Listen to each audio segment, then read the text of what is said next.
aja serang.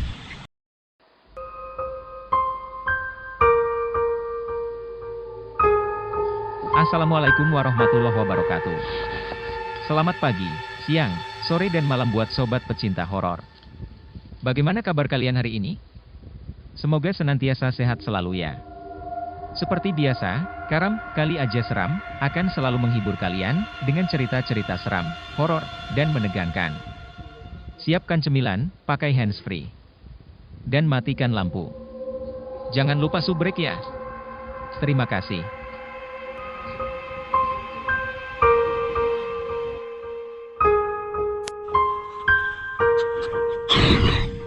Kali aja serang. Oke, assalamualaikum warahmatullahi wabarakatuh. Berjumpa kembali dengan saya, Mbak Tukinem, adeknya Mbak Tukiem yang tak kalah bohainya dari Mbak Tukiem.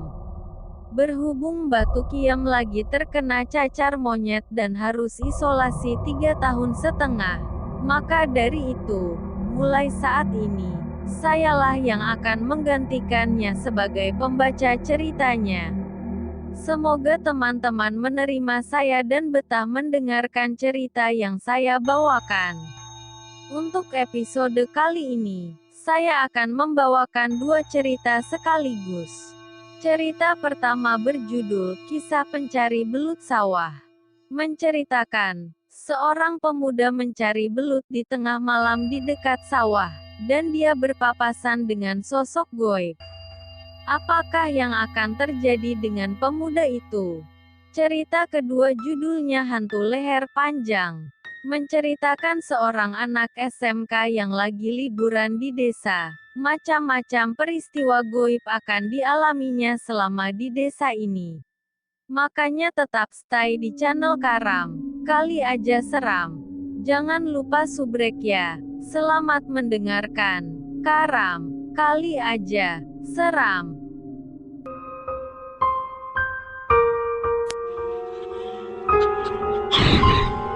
Kali aja serang.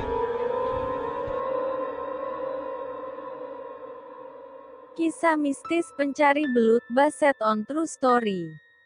Sip, semua sudah siap. Senter sudah dicharge 10 jam.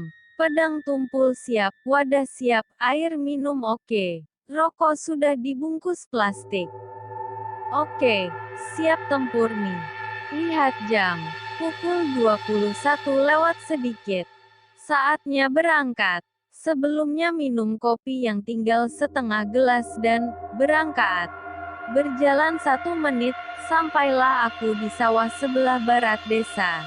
Memandang lepas banyak sinar senter di tengah sawah. Wah, bisa nggak kebagian belut kalau gak buru-buru nih.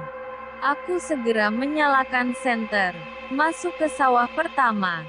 Lumayan, dapat 2 ekor belut sebesar jempol tangan. Sudah terbayang kalau mendapat banyak belut bakal aku goreng lalu aku sayur dengan bumbu pedas. Dengan sedikit santan. Pasti nikmat.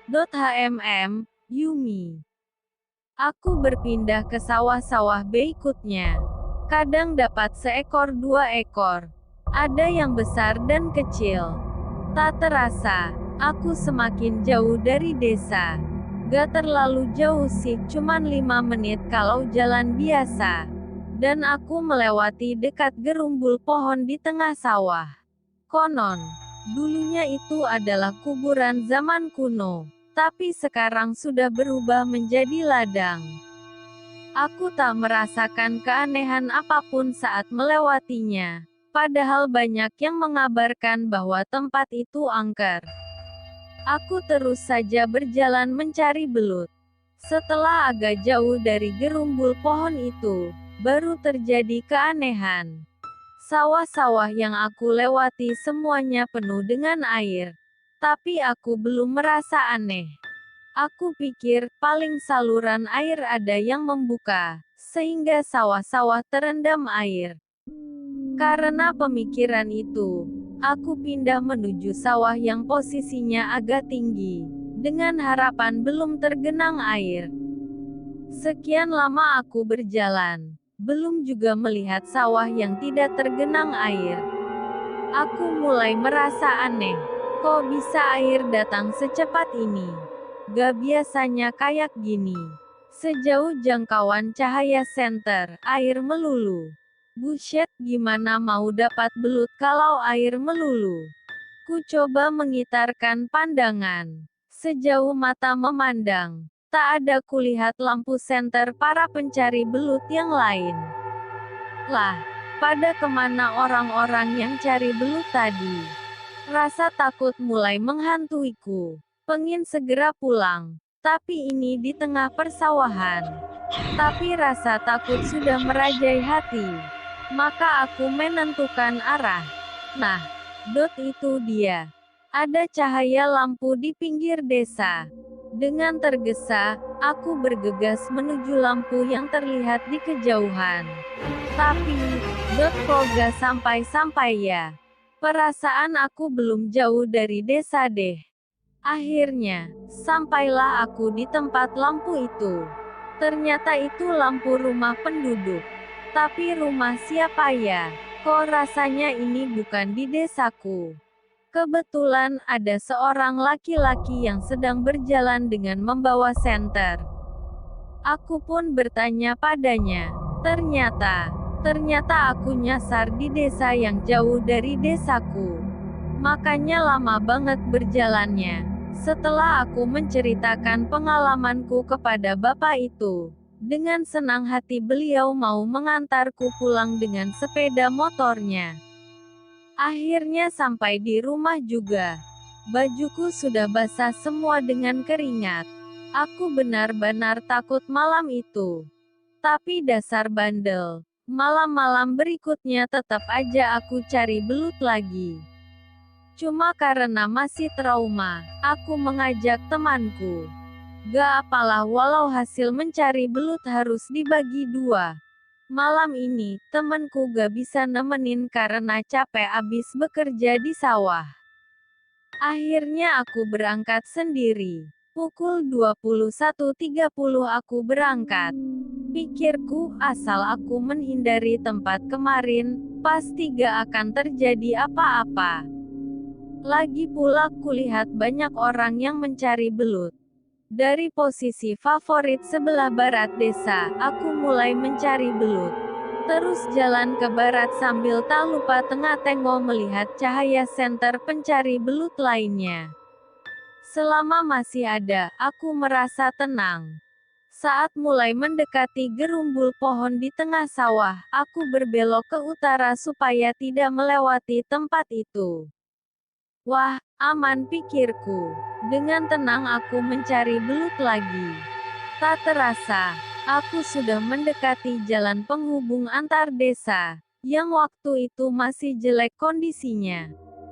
Kira-kira masih 4 kotak sawah lagi, aku akan sampai jalan itu lalu pulang.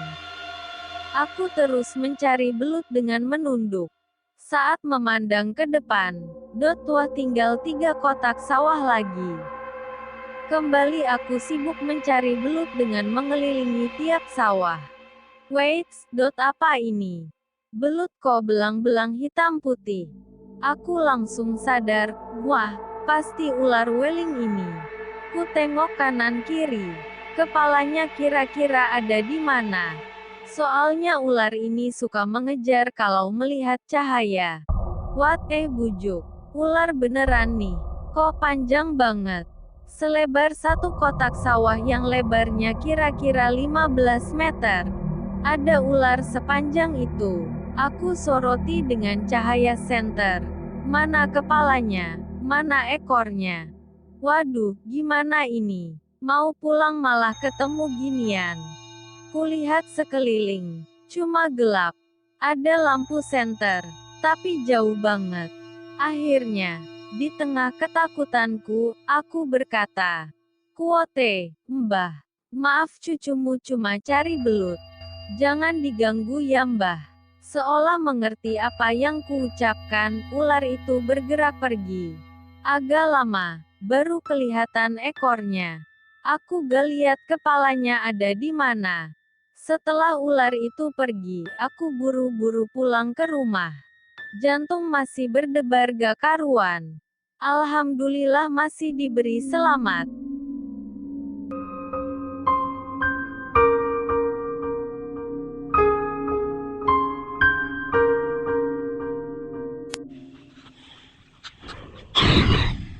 Kali aja seram.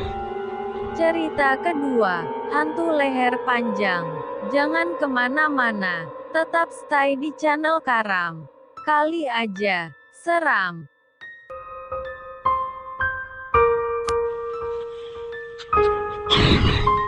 Kali aja seram. Kisah nyata, mereka menampakkan wujudnya. Tahun 2016 lalu aku bekerja dengan seorang pamanku sebagai pembajak sawah di kampungnya. Jarak antara desa kami bisa dibilang lumayan, yaitu sekitar 5 kilometer. Aku berangkat sehabis sholat zuhur dengan berjalan kaki. Ya memang waktu itu aku belum mempunyai kendaraan sendiri. Dengan disuguhi pemandangan alam yang masih sangat asri, khas dengan suasana pedesaan, aku berjalan sambil menyalakan satu batang rokok kretekku. Setelah agak lama menempuh perjalanan, langit menjadi sedikit mendung menandakan akan turun hujan. Sehingga ku percepat langkahku menuju rumah paman. Sekitar 30 menit aku berjalan akhirnya sampailah di tempat pamanku ini. Melebu sikle, ben digawe ke kopi budemu, masuk dulu, biar dibuatin kopi tantemu. Nge pade, ya paman. Di sini pamanku tinggal bersama istri dan kedua anaknya, dan kami pun duduk sejenak di depan rumah yang dimana rumah ini langsung menghadap ke hutan sembari menikmati kopi dan juga rokok. Kemudian paman bertanya kepadaku, awakmu temenan pingin melu garap sawah, opo gawe diireng? Kamu beneran ingin ikut bajak sawah? Apa tidak takut hitam? Gak popo ireng, sing penting iso golek duit, hehe. Gak papa hitam, yang penting bisa cari uang, hehe. Jawabku dengan tertawa kecil. Ya, memang saat itu aku masih sekolah kelas 11 STM dan berhubung ujian nasional telah berakhir jadi ada libur selama 3 minggu. Jadi untuk mengisi hari libur aku sempatkan untuk bekerja bersama paman. Jam menunjukkan pukul 2:30 sore. Kami pun berangkat menuju sawah menggunakan traktor. Cuaca sangat mendung tetapi hujan tak kunjung tiba. Setelah menempuh jarak beberapa kilo, akhirnya sampai di sebuah persawahan. Kami turun lalu mengganti ban dengan ban khusus untuk berjalan di lumpur. Singkat cerita, pukul 5 sore setelah membajak beberapa sawah akhirnya turun gerimis. Sangat tanggung karena hanya beberapa petak sawah lagi selesai. Kami putuskan untuk terus melanjutkan sampai menjelang azan maghrib. Tak lama azan maghrib berkumandang. Setelah itu kami meninggalkan traktor di sawah kemudian berjalan pulang menuju rumah pamanku. Baru beberapa langkah berjalan aku dikejutkan dengan sosok yang tengah duduk di gubuk yang tidak jauh dariku. Terlihat sosok tersebut menggunakan pakaian putih lusuh dengan leher panjang hampir 2 meter. Rambutnya acak-acakan dengan wajah yang tertutup rambutnya. Aku tidak kaget dengan sosok tersebut karena aku bisa dibilang sudah biasa melihat yang tidak bisa dilihat orang biasa. Tapi kok ini aneh. Jenis kunti apa bukannya? Kok panjang amat lehernya, batinku. Pade kok aku merinding yo. Tanyaku paman, kok aku merindingnya? Nyapo, ora ono opo-opo. Lanang ojo jiri. Ucapnya. Kenapa? Tidak ada apa-apa. Laki-laki jangan takut. Padahal aku tahu betul kalau paman juga melihatnya. Entah supaya aku tidak takut atau gimana paman sengaja tidak menjelaskannya. Setelah berjalan sampai di depan gubuk tersebut, Sosok itu masih duduk dengan kepala tertunduk, bau anyir seketika tercium. Paman yang melihat gelagat anehku langsung memberi isyarat supaya tidak menghiraukannya. Langkah kami percepat agar secepatnya sampai di rumah. Singkat cerita, setelah sampai rumah kami membersihkan badan kemudian tak lupa menunaikan kewajiban. Pukul 8 malam kami duduk di ruang tamu sembari menikmati hangatnya kopi dengan sebatang rokok. Tanpa aku bertanya, Paman langsung menjelaskan apa yang ada di gubuk tadi. Sing ning gubuk mau iku aslin sekowit gede sing ono pinggir kalen. Yang di gubuk itu aslinya dari pohon besar yang ada di dekat sungai. Kemudian bertanya, ganggu pogak? Ganggu apa tidak? Ora tidak, jawabnya dengan singkat. Hujan semakin lebat dengan guntur yang menggelegar di langit. Aku putuskan untuk menunggu hujan reda sambil rebahan memainkan HP-ku. Tak terasa jam sudah menunjukkan pukul 11.45 malam dan hujan pun sudah reda. Kemudian aku izin paman untuk pulang. Pade, aku balik sikyo mumpung wis terang. Pade, aku pulang dulu ya mumpung sudah reda. Lo gak nginep kene waeta. Jam semene balik opo wani. Lo gak nginep sini aja. Jam segini balik apa berani? Wani deh, berani paman. Sebenarnya aku ingin nginep saja di sini. Berhubung ayah sedang di rumah sendirian aku jadi tidak tega. Yowis nek ngono. Ya sudah kalau gitu. Paman langsung mengambil kontak motor kemudian diberikan padaku untuk dipinjamkan motornya untukku. Singkat cerita, setelah berpamitan aku melewati jalan yang amat licin sehabis diguyur hujan. Apalagi jalannya masih tanah belum diaspal maupun dibetonisasi. Dengan hati-hati ku mengendarai motor supaya tidak terpeleset, karena kanan kiri masih sawah. Kalau kepeleset malah repot. Pikirku agak sedikit lega setelah dari kejauhan terlihat rumah penduduk. Akan tetapi sebelum memasuki desaku, ada makam yang harus kulalui. Ya, pemakaman desa yang terletak di pinggir sawah dengan gapura yang berdiri kokoh. Tampak dari kejauhan mataku menatap gapura yang berada di depan pemakaman, tampak sosok pocong dengan khas kain putihnya yang lusuh sedang menundukkan kepala. Setelah sampai di depan gapura, benar saja apa yang kulihat tadi dari kejauhan, bukannya langsung beranjak pergi. Aku malah berhenti menstandarkan motor lalu mengambil sebatang rokok yang kemudian kunyalakan sembari mengamati sosok tersebut. Agak lama hampir habis 2 batang barulah kemudian sosok tersebut hilang dengan sendirinya. Asem, dikancani malah lungo. Sial, ditemani malah pergi, gerutuku. Lalu aku kembali menyalakan motor kemudian beranjak meninggalkan pemakaman desa tersebut. Singkat cerita, jam 1 dini hari aku sampai di desaku kemudian aku membawa motor masuk dan beranjak ke kamar mandi untuk mencuci muka dan kemudian beristirahat. Sempat kepikiran dengan sosok leher panjang yang aku lihat di gubuk tadi. Tadi yang aku lihat apa ya? Kalau kunti masa lehernya panjang gitu, batinku, kalau pocong tadi masih sama dengan pocong pada umumnya. Tak terasa kantukku mulai datang dan akhirnya aku tertidur. Itulah kisah nyata yang kualami 2016 silam. Mohon maaf apabila ada salah kata. Wassalam.